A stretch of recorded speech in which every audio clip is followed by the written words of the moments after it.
Tapi sialnya bagi para tikus-tikus berdasi ini, Purbaya tidak butuh ketukan palu sidang mereka untuk mulai bekerja. Purbaya ini tipikal eksekutor yang pintar luar biasa. Dia tahu kalau nunggu DPR sadar, negara ini keburu bangkrut. Makanya dia pakai jalur kilat yang tidak pernah terpikirkan oleh pejabat-pejabat kuno zaman dulu. Audit digital total. Purbaya tidak lagi mengandalkan laporan LHKPN yang seringkali fiktif dan penuh rekayasa itu. Dia merekrut tim khusus.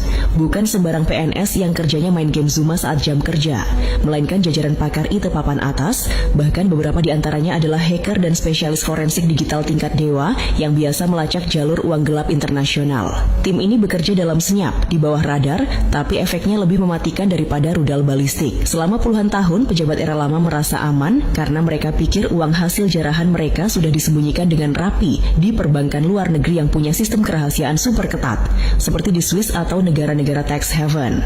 Mereka pikir dengan menaruh uang di seberang lautan, hukum Indonesia tidak akan bisa menyentuh. Belum lagi taktik klasik yang super norak, menyimpan aset atas nama orang lain. Ada yang ditaruh atas nama sopir pribadinya, atas nama sepupu dari iparnya tante, sampai yang paling klise, atas nama selingkuhan simpanan yang apartemen mewahnya dibayari pakai duit proyek APBN.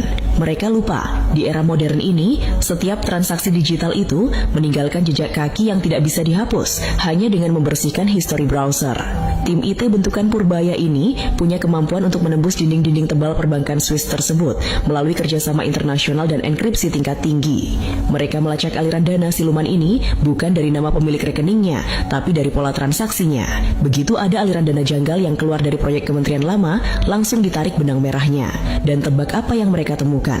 Jalur uang itu meliuk-liuk seperti ular kadut, keluar dari kas negara, masuk ke perusahaan cangkang di luar negeri, lalu kembali lagi ke Indonesia dalam bentuk aset-aset mewah atas nama wanita-wanita muda yang tidak jelas pekerjaannya apa, tapi gaya hidupnya seperti ratu minyak.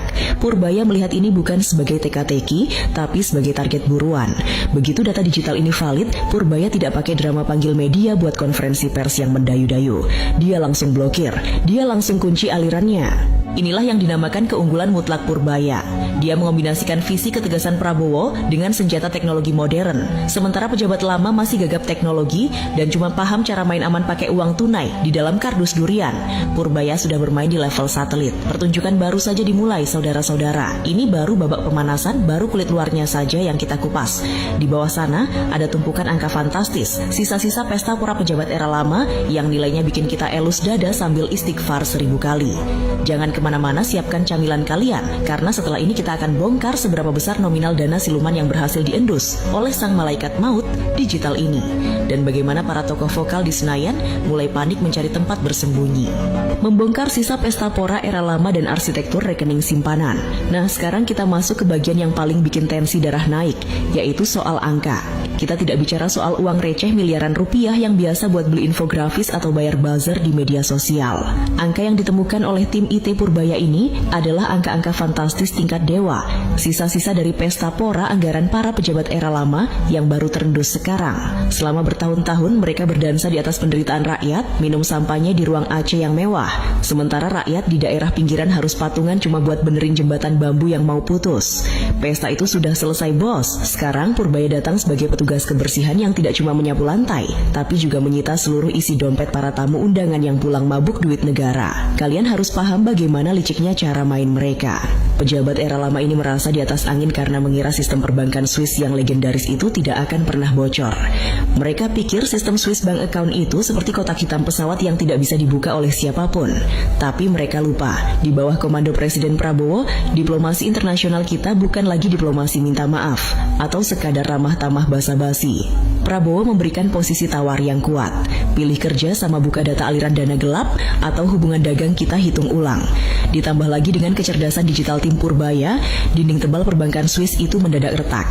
Tim IT Purbaya berhasil membongkar protokol enkripsi dan memanfaatkan skema Automatic Exchange of Information (AIOI) secara agresif. Hasilnya, muncul daftar panjang rekening-rekening siluman. Nama di paspor mungkin nama samaran, atau bahkan menggunakan nama asisten rumah tangga yang KTP-nya dipinjam dengan imbalan sembako, tapi jejak digital IP address saat melakukan e-banking, otentikasi biometrik, hingga mutasi dana dari vendor proyek pemerintah era lama tidak bisa berbohong. Terbongkarlah transaksi ratusan juta dolar Amerika yang tidur manis di sana, yang kalau dikonversi ke rupiah, nolnya sampai tidak muat di layar kalkulator toko kelontong kalian.